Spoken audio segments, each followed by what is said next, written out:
So ayun, may nag-message sa akin 1v1 Kagura mo sa Goshen ko. Sabi ko hindi po ako marunong ng Goshen kasi Layla lang po talaga yung alam ko.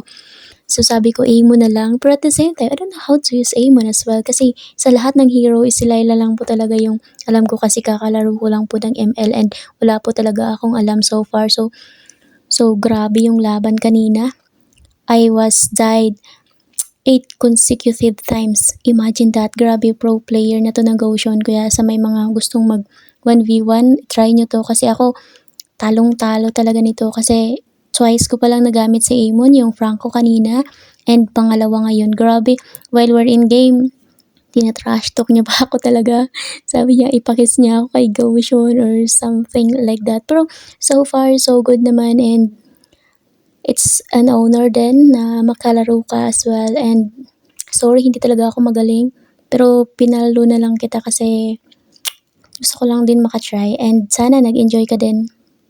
Thank you so much and dito pala is nanalo dahil sa minions like parang sinasabi ng minions na may silbi pa sila kaysa sa akin.